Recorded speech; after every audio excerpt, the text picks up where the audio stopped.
Buenas tardes a todos.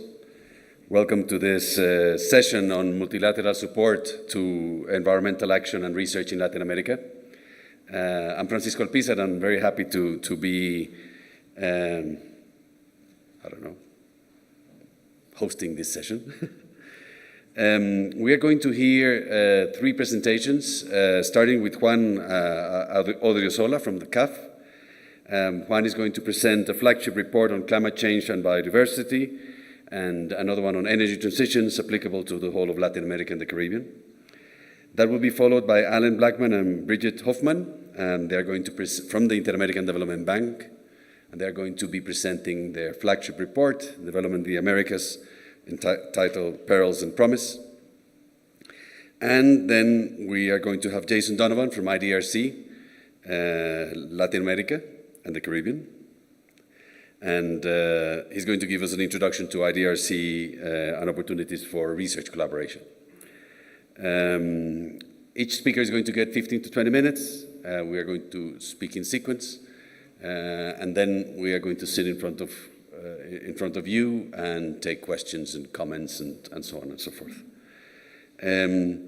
For an organization like this one, having the participation of big clients like CAF, the Inter-American Development Bank, is very important. And I emphasize clients because they are informed by our research. And that's how I would like to see this session today. This is what our clients, those that are listening to our research, are interested in. And this is what they are doing, this is what they care. Eventually they might become more than clients and be funders, but that's for Claudia Claudia must be around, that's for Claudia to, yes, that's for you to fix. I'm not even in the board anymore. No pressure, yes. Juan, the floor is yours.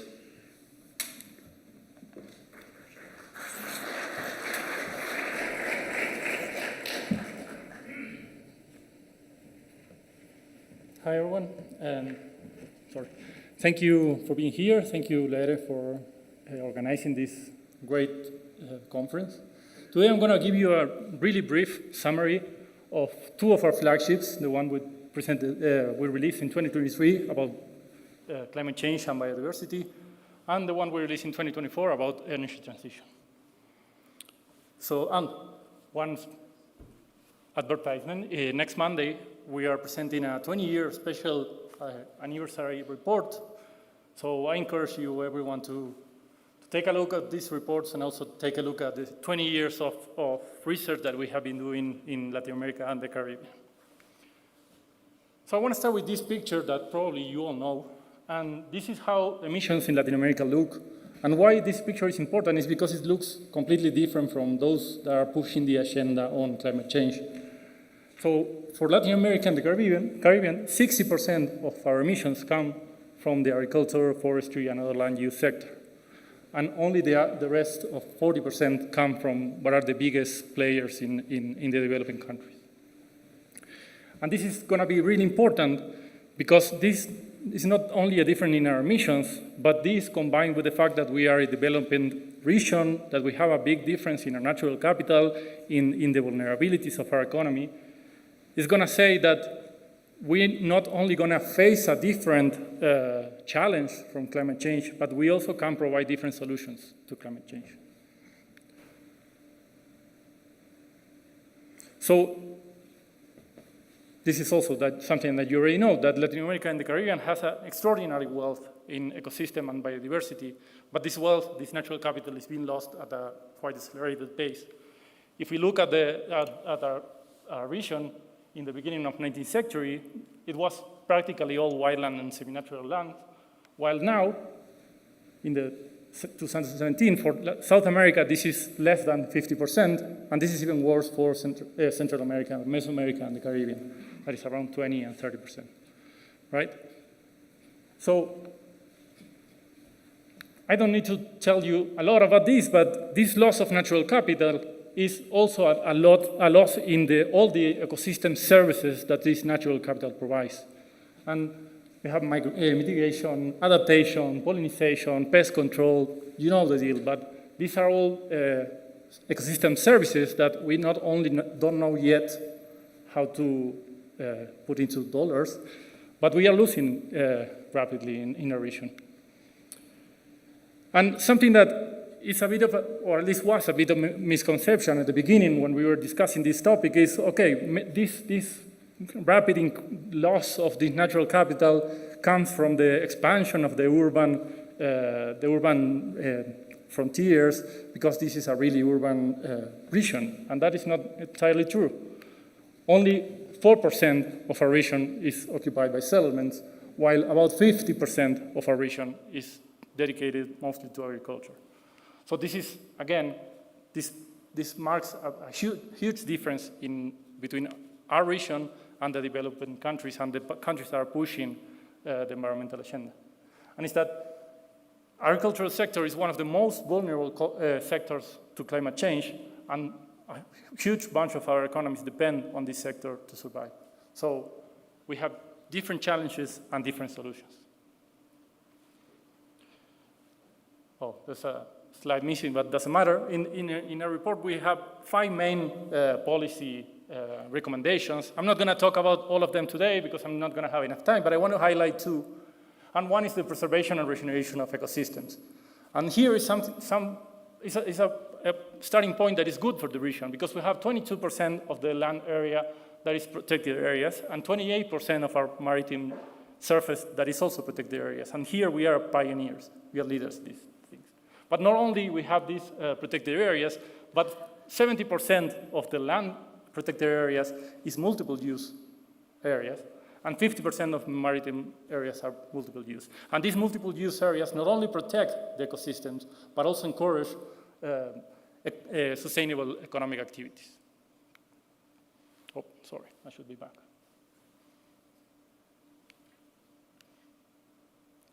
So even if we start from a good point, there's still a lot that we need to do.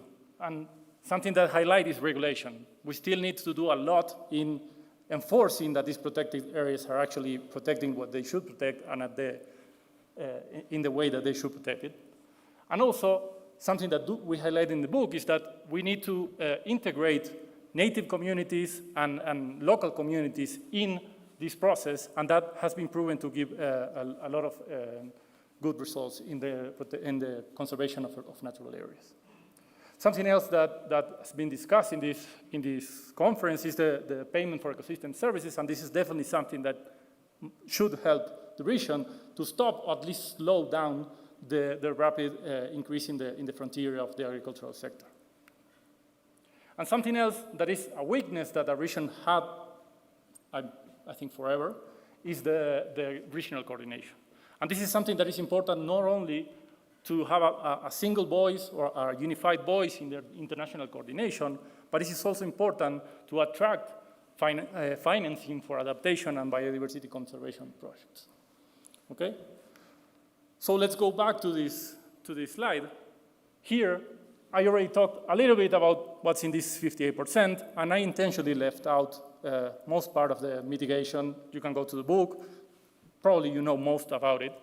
But now let's talk a little bit about the right-hand side of this picture. And this is the energy transition. And again, here, the region has a big difference with the developing world. I mentioned growth gaps. Inclusion, we are the most unequal region in the world. We have a bunch of countries that have huge reservoirs of fossil fuels and depend on the royalties of these fossil fuels to develop. And also, energy transition, at least from the previous picture, should not be the priority in our region, since it only represents about 40% of the emissions. Now, given the fact that our region is going to keep developing, and given the fact that we know that the population of the region is going to keep growing, we claim that the only way that we can transition that we can do this energy transition is by reducing the emission intensity and by reducing the energy intensity. And for this, we need both the supply side and the demand side.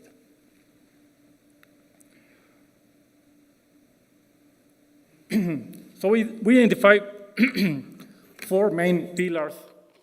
Sorry. In the supply side, the first one is efficiency in the energy systems. We show extensively in the book that most of the energy and mainly the electricity generation systems electricity generation and transmission systems in Latin America are quite inefficient. There's a lot of loss of efficiency in the process, and these inefficiencies translate into higher costs, but also into higher emissions. So there's a bunch of things that we can do already with the systems that we have now. Second is the penetration of natural gas, and this is a delicate topic, I know, but we believe that natural gas for this region could be a short-term transitional fossil fuel that can help us move the energy transition. And this has some caveats, but the thought is that the natural gas is the least contaminating fossil fuel, again, with caveats, and that the region is rich in natural gas. So, and it also is a region that uses a lot of biomass for cooking, for heating. So we believe that the penetration of natural gas is going to be important in the near term to transition and reduce the short-term, at least, emissions. Then I'm going to talk a little bit about green electrification in the next couple of slides. And the last one is the promotion of clean fuels. And here we highlight the importance and the potential that the region has in the production of green hydrogen. And this is something that the countries have been moving forward in their agendas already. So green electrification imposes a huge challenge for the region. This is the energy matrix for South America currently. I think this is values of 2017 probably. And 20% of our energy matrix is electricity. Okay, so we have a really clean electricity matrix in the region, but not an energy matrix, because it's comprised about 80% in fossil fuels. And to achieve net zero, this share has to double. But again, remember that this is a transition to 2050 where we're going to have an increase in the demand of energy, and specifically in electricity. Population is going to still grow in this region. And so this 40% is not going to represent only a reshuffling of our energy matrix, but it's also going to imply a huge growth in our electricity grid. Okay? So we estimate that to achieve this, the electricity generation is going to have to grow about 3.6 times. Okay?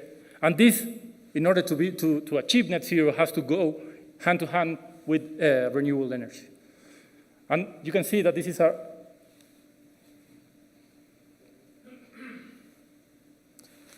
sort of really huge number, right? We have to multiply by 13.6 the current non-conventional renewable energy. And we still have a little bit to do on hydro, but the huge chunk is in non-conventional renewables. Luckily, this is where the region is advancing faster. This is where we have a lot to do. This is where CAF is working harder to finance this project, but we still have a long way to go. In order to do this, there's also, in the long term, there's also going to have to be a lot of institutional changes. Intermittency. If we're going to move to a grid that is going to be mostly non-conventional renewables, we're going to have dynamic pricing. That is something that the region is still not advancing as fast as it could. And backup mechanisms. Backup mechanisms. Also, we need to double the network size of the distribution, and we need to adapt this network size to the new technologies that are growing in the region.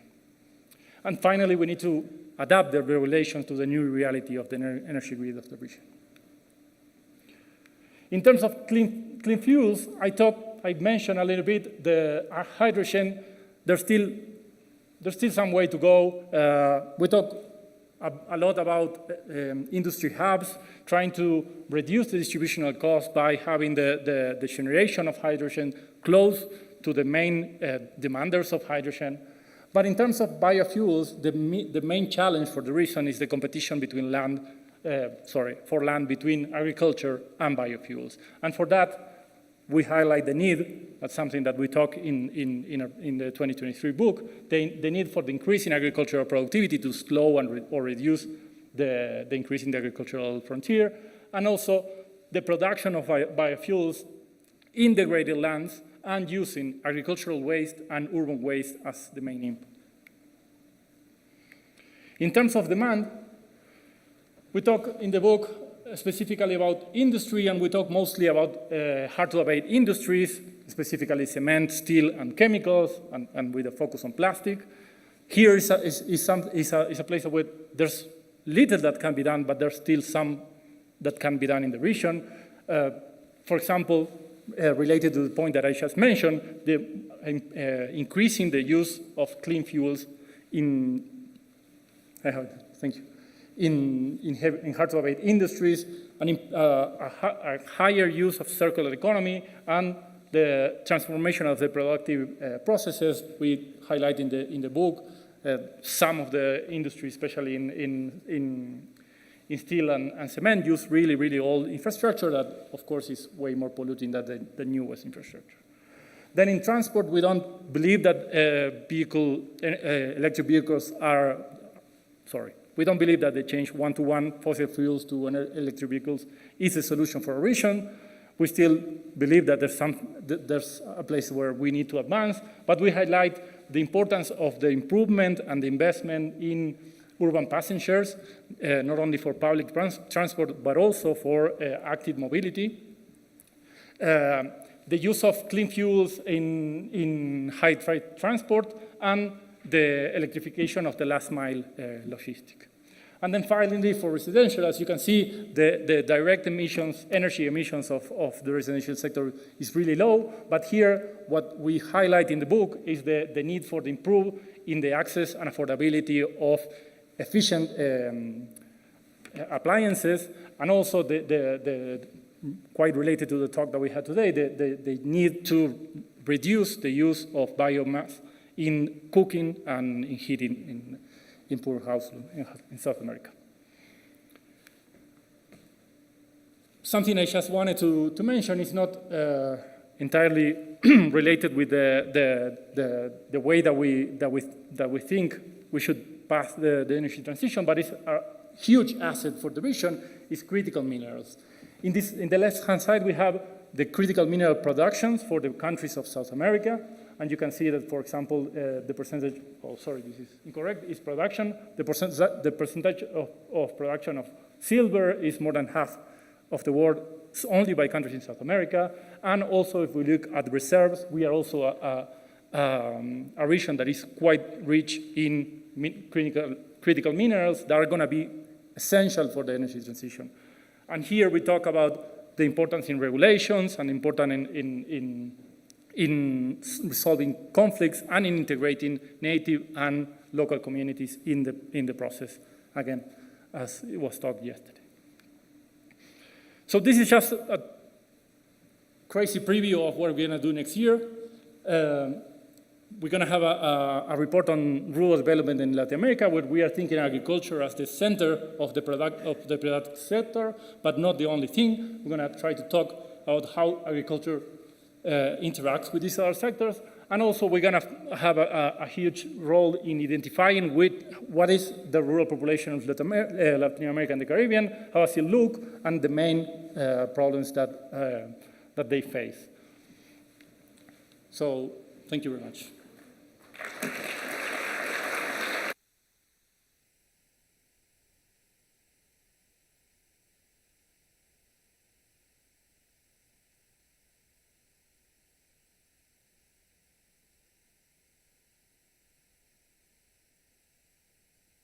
Bridget, the floor is yours. The presentation is already there.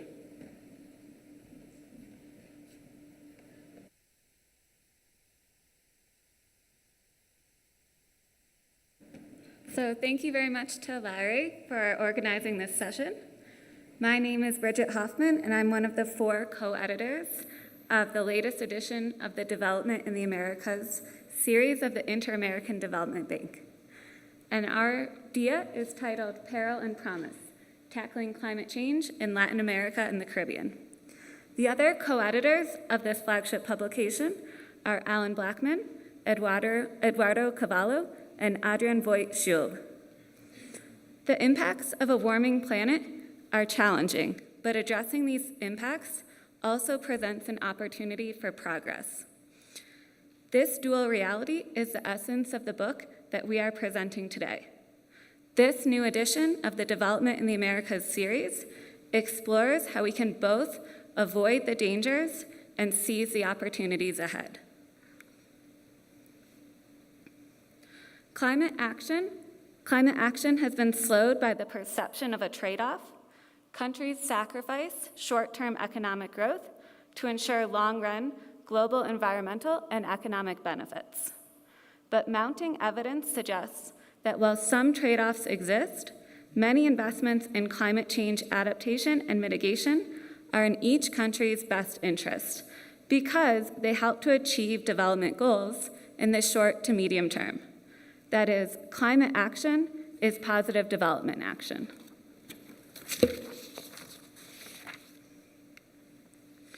Since the early 20th century, global temperatures have been rising, a trend that has accelerated since 1970 globally and in the region, as this figure shows.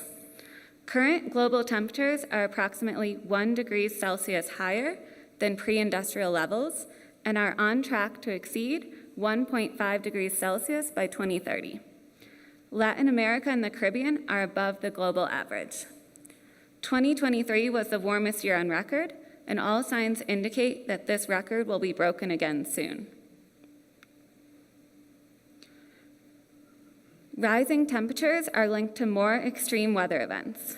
Heat waves, storms, floods, and droughts have increased 5 to 6-fold since the 1970s. According to new estimates in the book, these events are disproportionately impacting Latin America and the Caribbean. The region has 14% of the world's landmass and 8% of its population. However, since 1970, it has experienced 30% of the world's most severe storms and 22% of the world's most severe floods. The impacts of a warming planet present us with perils. Addressing these perils also holds promise. On the one hand, a changing climate poses risks and challenges that we must address. On the other hand, climate change offers opportunities for innovation and progress. Let us first discuss the perils. In this section, we will discuss the impacts of climate change and the policies that can be taken to reduce these impacts and build resilience. Then we'll delve into the promising opportunities that lie ahead. A first dimension of peril is the profound macroeconomic implications. Research done for this book shows that there is an inverted U-shaped relationship between annual average temperature and economic growth. This figure indicates that the average GDP per capita growth associated with each annual average temperature in degrees Celsius, all else equal. All countries in the region except one, Chile, have average temperatures that put them on the downward sloping part of the curve, meaning that they are projected to be negatively impacted as annual average temperatures increase. And countries with hotter climates will have larger negative impacts.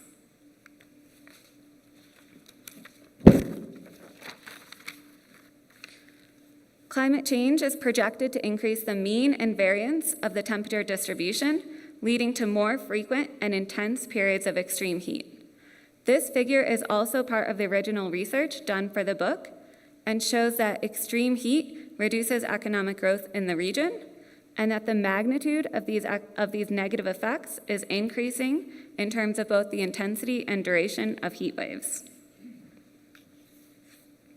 Severe weather events impact countries in the region more than the rest of the world. For example, you would expect less severe storms to have less of an impact on economic growth than more intense storms. This is the case globally, as can be seen in the green dots in this figure and the corresponding confidence intervals. This pattern is not observed in Latin America and the Caribbean. Instead, as shown in the blue dots, the negative impacts of storms on per capita economic growth are estimated to remain at about 2 percentage point decline, regardless of storm intensity. This suggests that in the region, the frequency of occurrence and intensity of storms, both of which will be affected by a hotter planet, impact the economy. A second dimension is social impact. Poor households are more vulnerable and have fewer resources to adapt. As a result, climate change exacerbates poverty, and poverty, in turn, exacerbates vulnerability, leading to a downward spiral. Estimates suggest that climate change could push an additional 6 million people into extreme poverty in 2030 in Latin America and the Caribbean, with the warmer and lower income countries in the region being the hardest hit. All aspects of society are affected, including physical and mental health, behavior, education, and labor market outcomes. Let's consider the health sector. Demand for basic health services will increase because heat makes organs fail, increases violence, and mosquito-borne diseases. On the supply side, disasters can cut off access to care by destroying facilities and disrupting essential services like transportation. By 2040, nearly 140 million people will live in areas where the demand for health services exceeds supply due to extreme heat.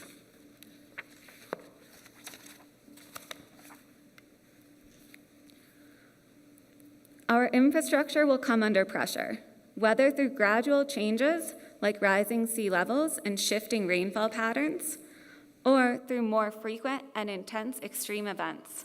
The supply of essential services like energy, transportation, telecommunications, and water and sanitation face serious threats. Infrastructure services will feel the strain.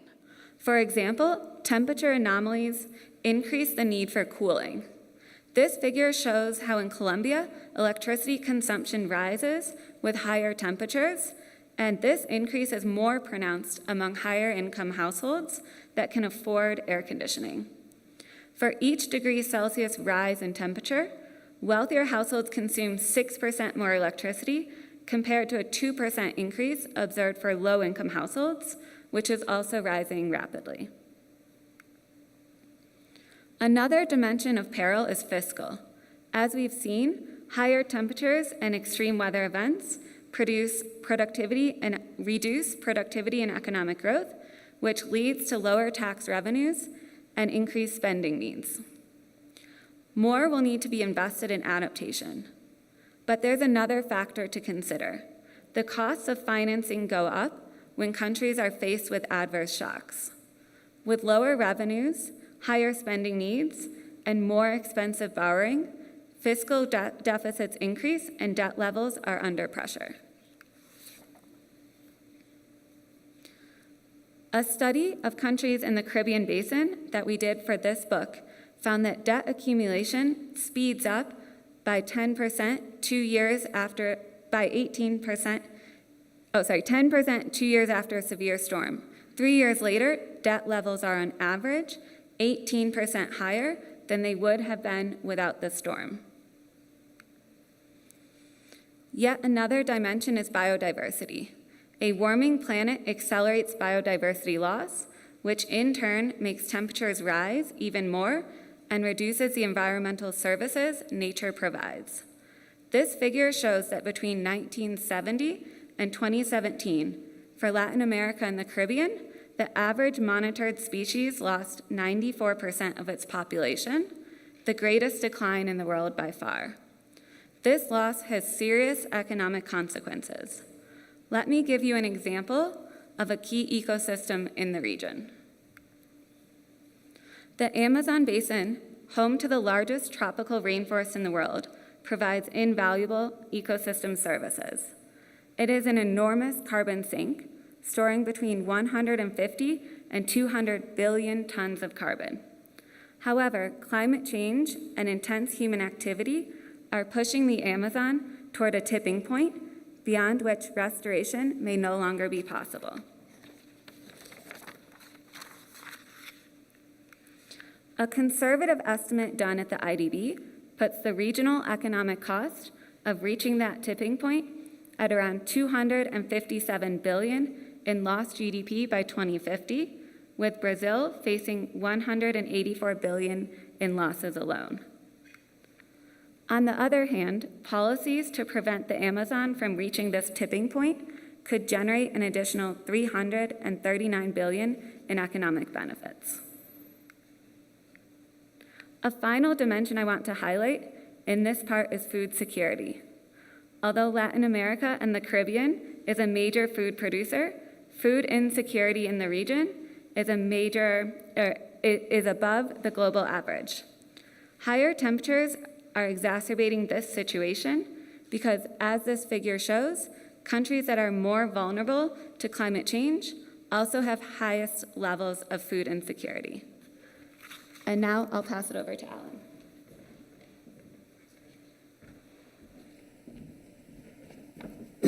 Thanks, Bridget. Thanks, everybody. I'm going to try and go quickly through this second half. So both climate adaptation and climate mitigation can further economic development.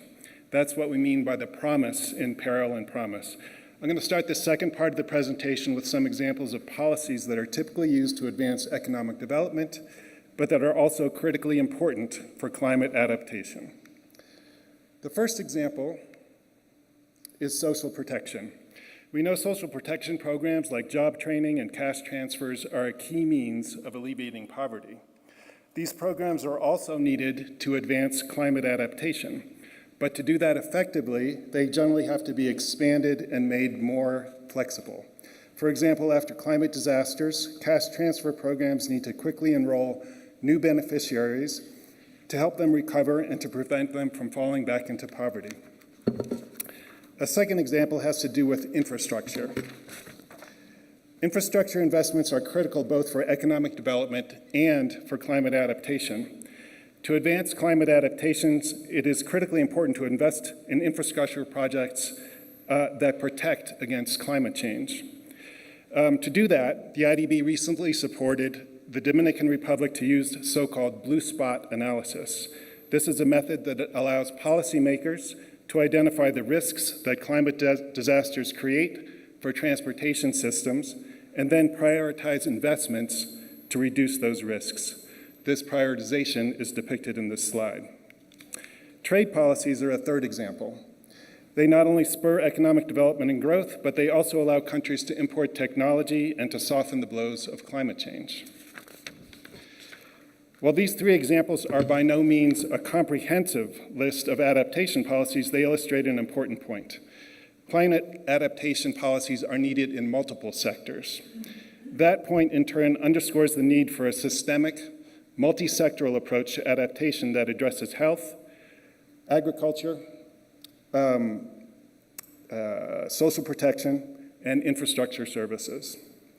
We need adaptation to advance in all four sectors simultaneously. It doesn't matter if we advance adaptation in some sectors while falling behind in others, because a system is only as strong as its weakest link. For example, improving the ability of health clinics to respond to climate-related disasters will not help much if we don't also enhance resilience in transportation infrastructure. Without transportation, both patients and medical staff cannot reach health clinics during and after disasters. So these are examples of synergies between climate adaptation and economic development. Now I'm going to talk a little bit about synergies between climate mitigation and economic development. For this book, we conducted a study to estimate the costs and the benefits of getting to net zero greenhouse gas emissions in Latin America and the Caribbean by 2050. Of course, there are costs associated with this transition. For example, the region is going to need to invest upfront in solar panels, electric vehicles, public transportation systems, and better agricultural practices.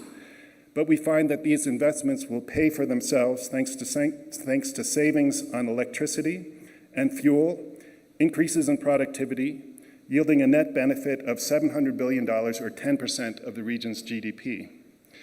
What's more, achieving net zero by 2050 can help countries improve mobility, air quality, public health, and the supply of ecosystem services.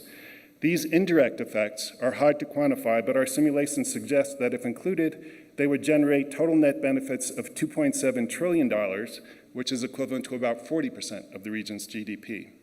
So this cost-benefit analysis suggests that the benefits of climate mitigation outweigh the costs. Okay, so now we know that getting to net zero generates significant net benefits, but how do we get there? Another key finding from the cost-benefit analysis we conducted was that 5 key transformations are essential. They are conserving and expanding forests, modernizing agriculture, reducing the expansion of agricultural lands, shifting to renewables and electricity generation, and switching to electricity in transportation, industry, and buildings. Notice that 3 of these transformations have to do with agriculture, forests, and other lands use, or AFLU as it is known. That's because AFLU accounts for at least half of the region's greenhouse gas emissions, more than any other sector and significantly more than in the rest of the world. But if we know how to get to net zero, and we know that getting there generates significant net benefits, why aren't we getting there faster? A key reason is that a variety of barriers slow both public and private action. These include low carbon prices, outdated regulations, inadequate infrastructure, a lack of information, governance issues, and financing gaps. In the interest of time, let me just talk briefly about a couple of these, carbon prices and financing gaps. Regarding the former, in principle, raising the price of carbon emissions, as we know, is an effective and efficient means of reducing greenhouse gas emissions because it signals all sectors of the economy to do just that. But Latin America and the Caribbean heavily subsidizes fossil fuels and electricity, which has the opposite effect. For the region as a whole, energy subsidies are equivalent to about 2% of regional GDP. In some countries, energy subsidies account for a much larger share. Energy subsidy levels can be reduced by targeting them to those who need them the most. For example, the IDB is currently working with Argentina on reforming and targeting energy subsidies. The second barrier to climate action that I'll discuss quickly is inadequate finance, which slows both climate adaptation and climate mitigation. Global climate finance flows have more than quadrupled over the past decade, but much more is needed.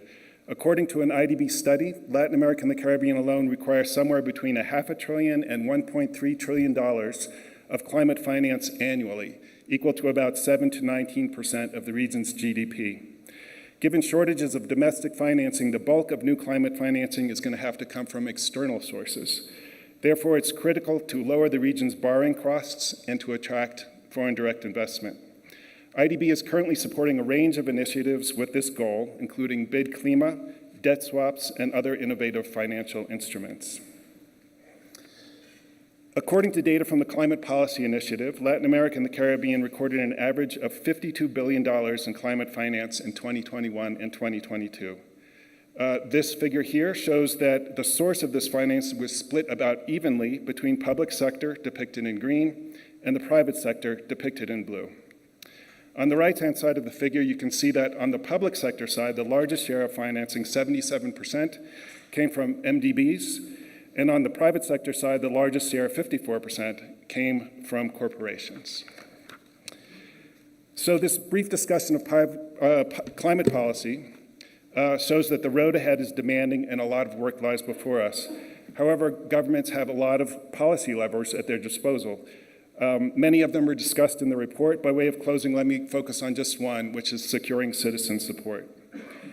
The citizens of Latin America and the Caribbean are generally supportive of climate action. For this report, we conducted a survey experiment, a CV study, to estimate the average household's willingness to pay to reach net zero greenhouse gas emissions by 2050. And we did this, actually, I presented a paper yesterday that showed these results for 7 countries. This slide shows it just for 3 countries, Argentina, Brazil, and Chile. And the main finding is that willingness to pay in these countries is substantial and is on par with estimated willingness to pay in industrialized countries. However, governments should be careful not to interpret evidence like this as a blank check. Studies show that support for climate action varies depending on the policy. So, for example, support for investing in low-carbon technologies and green infrastructure is typically stronger than support for command and control regulations and carbon taxes. So, to conclude, in this flagship publication, the IDB makes the case that in Latin America and the Caribbean, although climate change presents a clear and present danger, climate action offers significant opportunities for economic development and growth. Governments, citizens, businesses have to work together to confront the dangers and seize the opportunities. Thanks for your attention.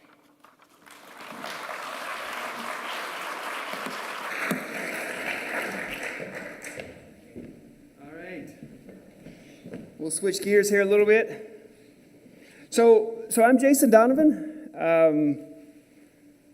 Hold up, let's make sure this is working before I jump in here. I work for IDRC. IDRC is the International Development Research Center. It's a Canadian Crown Corporation. All of our investments here in Latin America are funded by Canadian taxpayers. So when Jorge called me about, when was it, a few months ago and said, look, we're looking for support for this Congress, we didn't think too long about it. I think 2 weeks after the first call, we had the outlining of the agreement in place. For us, IDRC, this is a chance to build on the legacy, on our previous investments that we've made, substantial previous investments that we've made in environmental economics over the past, I guess, 15 years. So I won't go over. What I can do in the few minutes I have is give you an overview of what IDRC is, what the kind of investments we're looking for. I'll give a few specific opportunities that are on the horizon. And then at the end, I'll zoom out a bit to sort of reflect a bit on sort of our unique contribution to development, which is about research for development, right? So we have a certain sort of idea of what kind of research we're looking for, and I'll explain that a bit towards the end, right? So anyway, let's get started. So IDRC, it's been around for a long time. It was founded in 1970 as part of Canada's overall global development effort. IDRC is, as mentioned, unique in the development space in that it was set up to champion research, dialogue, and capacity building in the Global South. Interestingly enough, and while it may not sound too radical these days, in 1970 when it was formed, one of the 4 divisions was in social science. And this was the days, when plant breeders were dominating agriculture research. So anyway, we are committed to elevating the voice of researchers in the Global South. 80% of our budget by mandate is provided to research organizations in the Global South. And we work with partners through South-South learning, locally led innovation processes, and we do, where possible, provide long-term partnerships, okay? Finally, we've got deep roots in Latin America. So only 2 years after IDRC was founded, IDRC opened its first regional office here in Bogota. That office lasted for about 20 years. In 1990, moved to Uruguay, where we've been since. Maybe just a bit of data here. In 2024, we had over about 113 projects, active projects in the region. 121 million Canadian dollars in terms of total research portfolio size, and on average, about $1 million per project. And Colombia, Peru, Ecuador, Bolivia, and Argentina being some of the major recipient countries. Now, it's been mentioned a lot, but I would be remiss without giving it one more plug here. We've supported LACEP for a long time. Roughly about $5 million was invested in LACEP over about 15 years, sorry. And out of that, we're very proud of the number of research efforts, researchers trained. So that was a big, something we're proud of. Now, IDRC's major programming areas mirror sort of overall larger development efforts. So it's climate resilient food systems, global health, education and science, democratic and inclusive governments. And I'm here representing the program on sustainable inclusive economies, which probably is of interest to most of you, most of interest to most of you in the room. Just a bit about what this program is. So we see a global south where policies, strategies, investments, advance goals that reduce greenhouse emissions, climate resiliency, and economic opportunities for disadvantaged groups. And we look to support quality research that links sustainability, inclusivity, and collaboration with the private sector. That's what the program is. These are some of our big investments over the past, I guess, 4 or 5 years. One of our first investments was gender equality in a low-carbon world. That was about a $12 million investment. Transforming the care economy through impact business and investment, a big sort of $25 million investment.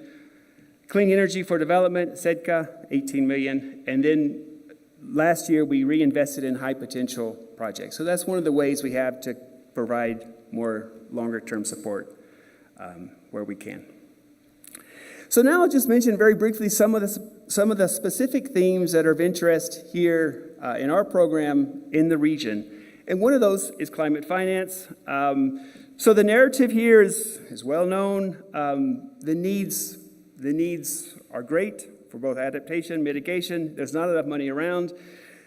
There has been some progress in the region securing finance for mitigation, but the progress has been patchy. So Costa Rica, Argentina, Mexico. Less progress on adaptation, leaving key sectors exposed and vulnerable: agriculture, livestock, tourism. And there's no real consensus around how finance requirements will be met. So there's lots of discussion going around in terms of what is the role of the private sector, government debt versus grant financing, and what should we expect from national and subnational actors. And so what we're interested in is research that leads to solutions in terms of how to get more finance. So that's innovative financial instruments, risk-sharing mechanisms, and also faster scaling of technologies for adaptation and mitigation. Okay? And we've got a couple of investments here. One is we're just about to get started with 2 scoping studies to better understand what's going on the ground in terms of strategies and achievements in climate finance. One in the Caribbean with the University of West Indies, and another in Central America with CATI, which is about to get started. And we do have an upcoming call for proposals in this space to be launched in April. So if there's interest, reach out. Another area that we're looking to support is around inclusive business models. So Latin America, the Caribbean, supplies critical raw materials to global value chains. And so that's whether you're talking about timber, agricultural crops like coffee, cocoa, also critical minerals.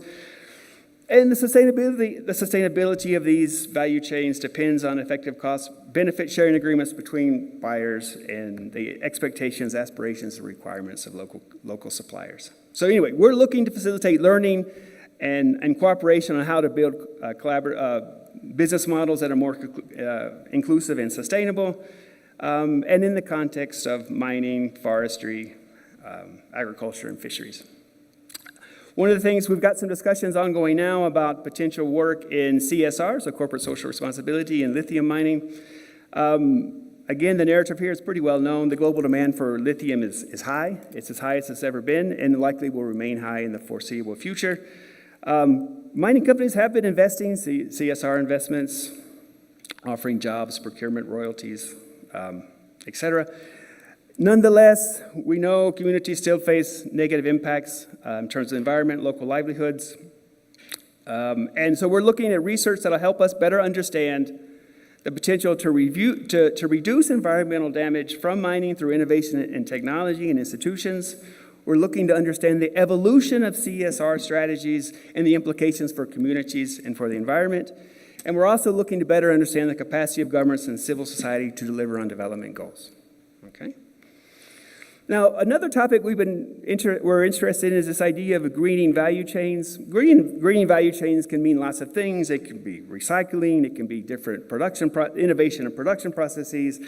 And it can also mean reduced use of fossil fuels, which is sort of the focus, one of our interests. So renewable energy systems, we're pretty sure they can support both the goal of making value chains both greener and more competitive, but we're a bit frustrated that the overall progress has been slow. There's a number of reasons for that: uncoordinated policies, high investment costs, lack of the necessary infrastructure, the ecosystem. And so we're interested in research that'll help us better understand the cost benefits of renewable energy systems, an enabling environment for faster energy scaling, as well as how do we build capacity for farmers and small businesses around this space. We've got some investments in Cochabamba ongoing now, where we've done a lot of work to understand the potential for renewable energy to reduce production cost in agriculture, and this is an example from fish farming. So here, what they've been working on is the potential for on-grid solar panels to replace diesel or gasoline motor pumps that are used to power oxygenators for fish farming. The benefits is pretty clear. The business case is there, right? And that we know. And I guess as we look ahead, what we're really interested in is this potential to scale technologies faster. In Bolivia, right? So now just zooming out a bit, one of the things that IDRC has been really interested in, and where we've been a strong promoter of this idea of a broader view of what quality research means. So conventional measures, which you all know as well, if not better than I do, conventional measures of research in terms of publications in high impact journals, we know those are necessary for career advancement in academia, but from our perspective, it's not necessary. We are very much interested in sort of a broader definition of research quality, and IDRC really has been at the forefront of this in terms of measuring quality in terms of scientific integrity, okay, good methods, solid methods, legitimacy, know the context. So recognize norms, power relations, all that helps to understand the problem and the solutions being proposed. Importance, research that's relevant and original, and research that's positioned for use, and that is timely, actionable, and well communicated. Now, so when we get proposals, when we evaluate proposals, here are some of the things. We're interested in research that advances development goals. And that's a tough thing. We know that, especially when our projects typically tend to be 3 years. We're not expecting miracles here. We know that development outcomes in 3 years, or however long it might take, implies a bit of luck, lots of good connections, good teams. We know that. But we also think that the success of a proposal is enhanced when there's intentionality and using research to achieve development goals. So that's what we're looking for.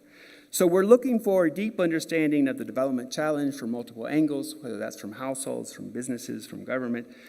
We're looking for proposals that are clearly able to articulate what change is needed and how research will help achieve that change. We're certainly looking for innovation in methods, new ways to translate research into relatable and actionable outputs, stakeholder engagement at multiple levels, and a commitment to local partners in capacity building. And then finally, my last slide is about communication of research. This is something that I'm especially interested in Latin America. So there's a limited number of reliable, reputable outputs for sharing research for development in the region. And the options, it was bad before, but the options are even getting fewer today. We're looking for innovative ideas around better communication of research for development, and bringing the Latin America experience to the table. And that's also why we think there's benefits in terms of regional dialogue We also think there's benefits in terms of South-South collaboration, bringing the Latin America voice, the experiences to the table. And just to mention, IDRC does have a long history of support for better communication, or for communication of development. We worked many years with Practical Action. We currently work with IDS to support us on the communication with some of our projects. And so there's an interest to hear in being part of this solution. Just, again, reach out. So I think, Francisco, that's it for me. And here's contact.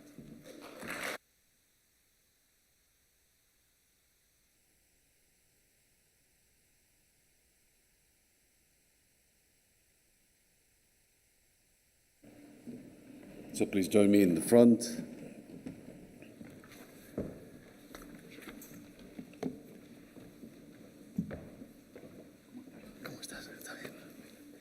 I think I'm staying here just to avoid any temptation to answer your questions.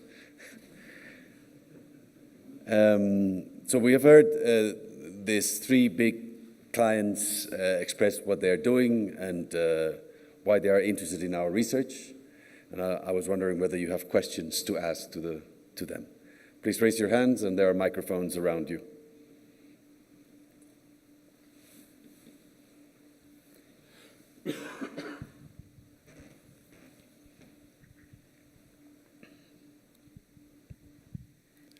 Hello, thank you very much for all the intervention. I have a quick question, maybe for the IDB more, on the borrowing costs, especially, and the actions that can be taken to lower the borrowing costs.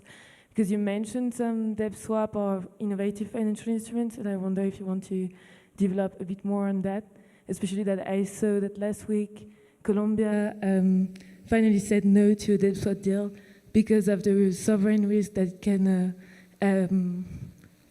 cause, let's say, and the reaction of credit rating agencies. So I just wanted to know if you have some insights on that. Thank you very much.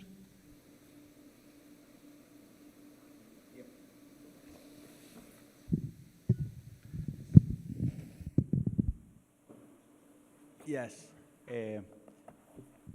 Hi, I'm Eduardo Cavallo. I'm a third co-editor of the IDB publication. So nice to be here, and thanks for the invitation. So your question is right on point. Latin America and the Caribbean has a problem regarding the cost of financing. It has sort of a structural problem, starting with low national savings. Latin America is a region with low national savings, therefore, to finance the investment needs in general, it has had to rely too heavily in the past on foreign borrowing, and that has created some vulnerabilities and risks. For the kind of financing that we are envisioning here that the region needs for both the mitigation and adaptation needs, it's clear that it's not going to be feasible to do it with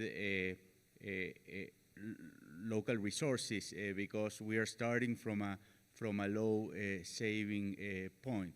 The question is what kind of foreign financing we are able to attract.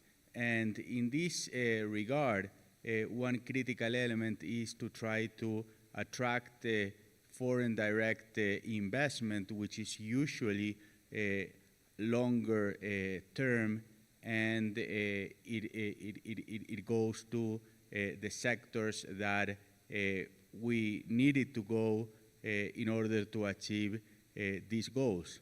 But to be able to do that, we need to lower the risks that are impending in our countries that were created by the excessive borrowing of the past. So what's in our view, and this is outside the scope of this publication, but this is something that we have been working at the IDB quite a bit for a long time. You know, the way to try to achieve that is to reduce those vulnerabilities, working on trying to increase savings domestically, and part of that is taking advantage of the fact that now macroeconomic environment and macroeconomic management in the region has improved a lot, keeping an open environment, low inflation, and those kind of macroeconomic objectives that are central to the region. So yes, we understand we have a problem with the savings. We need to address that to be able to attract the kind of foreign financing that we need to address the climate goals that we have. Thank you for your presentations. Can you elaborate a little bit on the what will you be expecting in terms of communication tools, or what makes, or how is there out there an example of reliable, reputable options that we could think that we could replicate? Or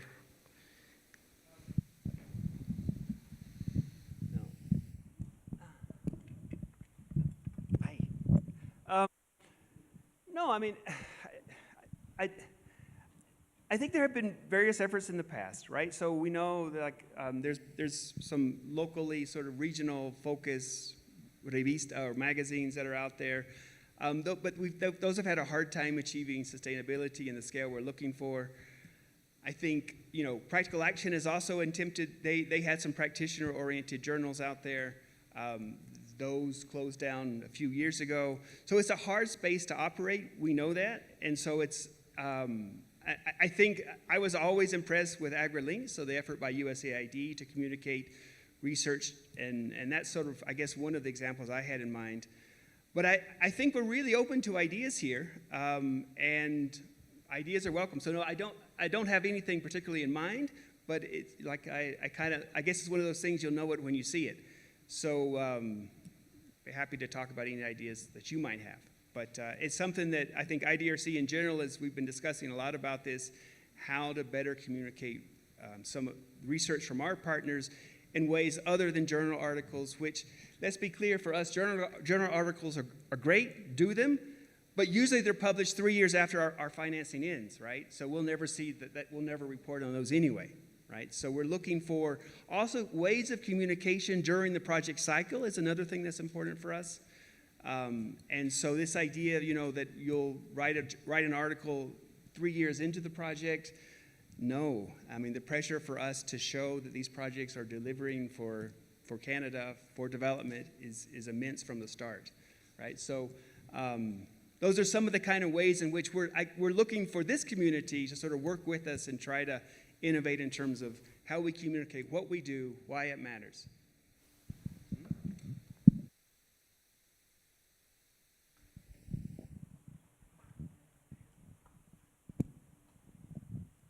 Thanks.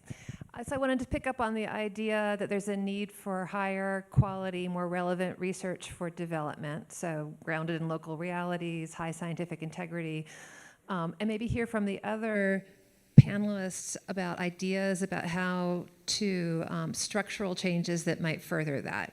Because I'm quite sure that everyone in the audience here would like to deliver that type of research. That is our goal, right? Timely, high integrity, relevant research. So what are the barriers and what are the institutions that can help address those barriers? Thanks.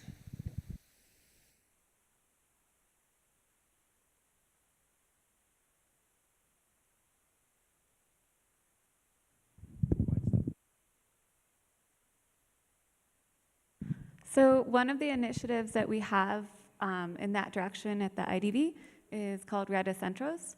And we put out call for proposals that go on specific topics, and the grants go to authors, researchers, and research institutions in the region. And so these research grants don't come only to fund projects, but they also come with kind of a network and a community around that that includes not just researchers at the IDB, but also outside academic experts, and of course the other grantees that are funded. And there's workshop series along the way in which you receive feedback from this whole group. And these research projects that are funded oftentimes feed into our flagship publications and other publications that we are doing, which then goes a long way into communicating the results, as these typically have, a lot of downloads and presentations to policymakers and things like that. And just, there's people in this room that have worked it through projects. There are Reta Centros.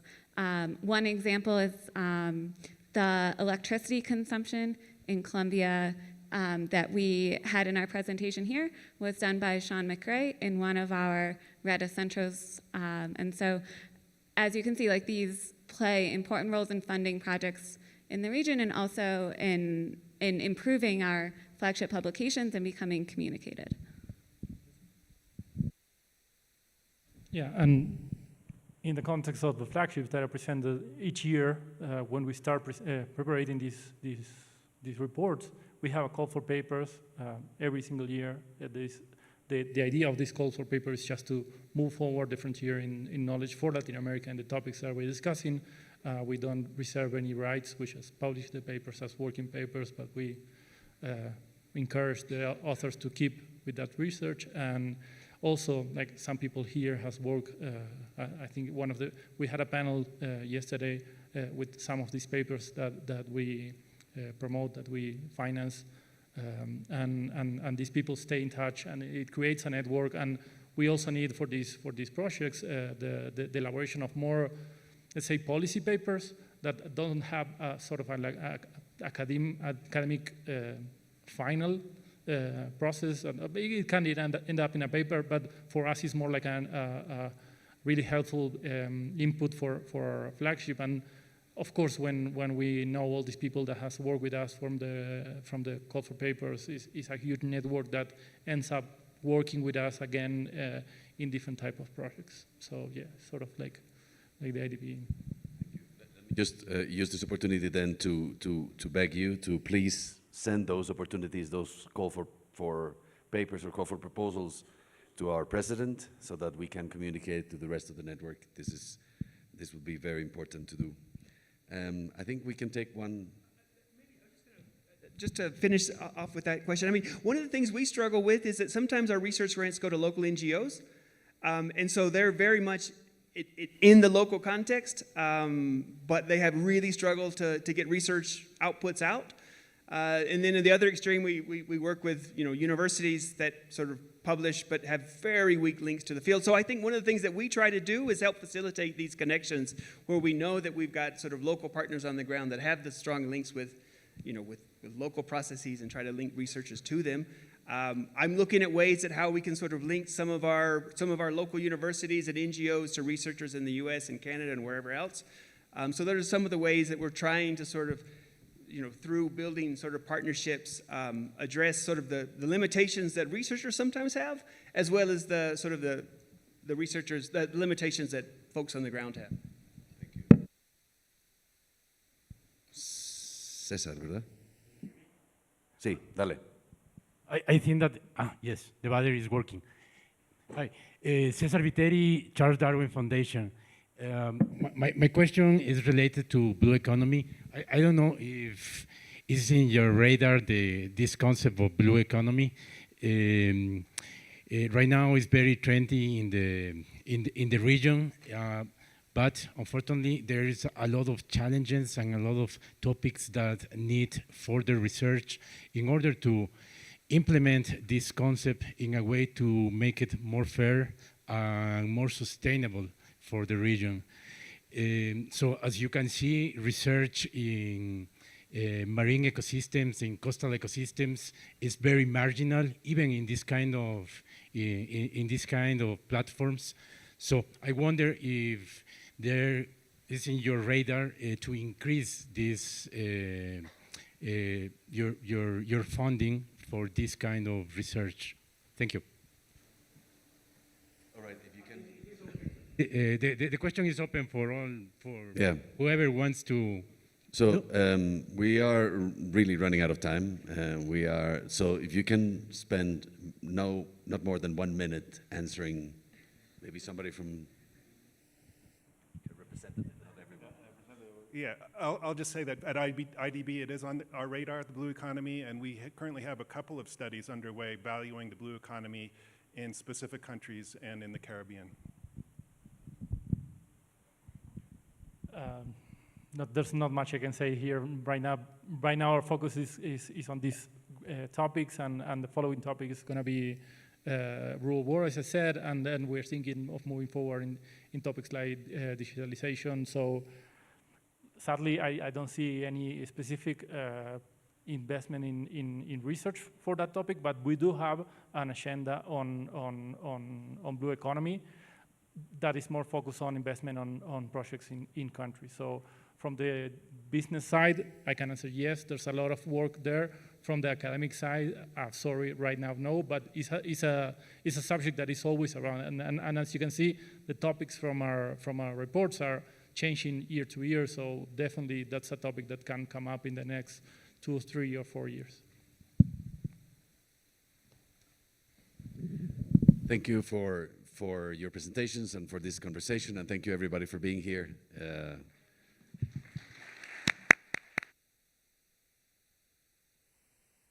Enjoy the rest of the conference. May the force be with you.